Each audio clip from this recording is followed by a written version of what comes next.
Ja, težko je zbrati besede po vsem tistem, kar se je dogajalo danes tu na Danskem. Doma slavimo kulturni praznik, tu slavimo velik uspeh športa v Sloveniji. Kajti hokejska reprezentanca bo zaigrala v Sočiju prvič doslej med 12 najboljšimi reprezentancami. Kapetan te reprezentance je Tomaž Razingar. Tomaž, hokejistom pravimo oklepniki, danes pa tudi kakšna solza na očeh. Ja, zdaj mečke močno, ampak na začetku je bilo težko kaj povedati.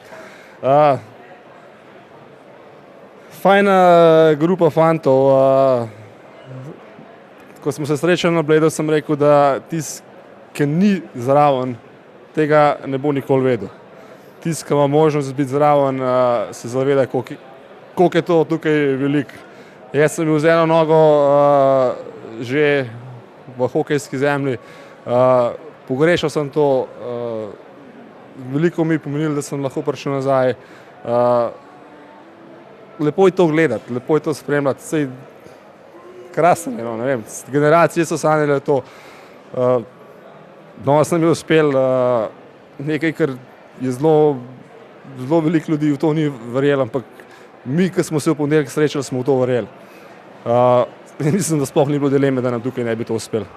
Izjemna kompaktnost, izjemno samozavest tudi, ki nam je morda oziroma reprezentanci nekdaj manjkala in na tem se je ogromno delalo v zadnjih 2-3 letih, ko je na čelu reprezentance Matjaž Kopitar, ki dobro ve, kako priti do uspeha. Ja, zdaj vemo, kako priti do uspeha. Sicer niti ne vem, zakaj se dobre stvari dogajajo, ampak očitno fantje so iskreni in iskrenim ljudem se marsikaj dobrega zgodi. Tudi tej reprezentanci se dobre stvari dogajajo zadnja leta. Gre za grupo skromnih fantov, ki s ponosom igra za Slovenijo. Pa saj ne vem, kaj ne sploh nalagam, vesel sem, fajn je. Vesel je in fajn je, ampak potrebno bo še enkrat na led, čeprav je sedaj marsikakšno breme padlo z vašega srca, iz vaše glave. Ukrajina, dostojanstvo slovenske vrste je potrebno ohraniti. Ja, prav gotovo, ampak ta Ukrajina bo počakala do nedelje. Hvala lepa Tomažu Razingarju, kapetanu slovenske vrste. Z nami pa lahko bi rekli danes dvakratni strelec David Rodman. David, po tistem vašem prvem strelu, prvem golu, ste ga zelo hitro dobili, ko je bila na igrišču tudi vaša izmena. V čem se je takrat razmišljalo v tej težki tekmi? Ja, mislim, da še zmeraj je bilo to nek na sredin tekme in treba, ko prejmeš gol, se treba čim prej pobrati in začeti razmišljati pozitiven in ne preveč razmišljati o tem, ker če ne, hitro lahko še kakšnega prejmeš in mislim, da smo se kar dobro držali. Nismo imeli tega padca, kakor pa mogoče prvo tekmo v drugi tretjini.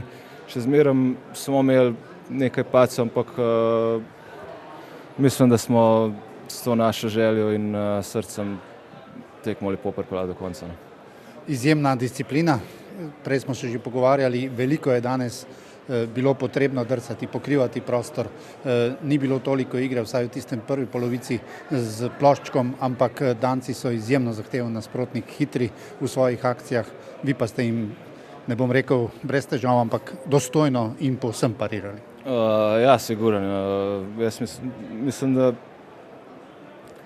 ne vem, če zdaj si predstavljate, kakšna razlika je mogoče med tem tempom ali pa med tempom v nemški drugi ligi, kjer res igram in se absolutno pozna in igrati v takem tempu 2 tekme v 2 dneh, več ali manj na 3 napade je en velik napor, ampak mi mislim, da smo zelo v redu njim parirali, kljub temu, da oni imajo igralce iz veliko višjih lig.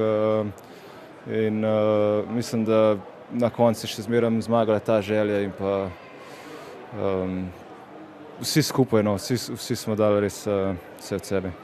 Zaključni zvok sirene, kaj je bilo tisto, kar je prvo švignilo skozi vaše misli? Ja, olimpijske, ja.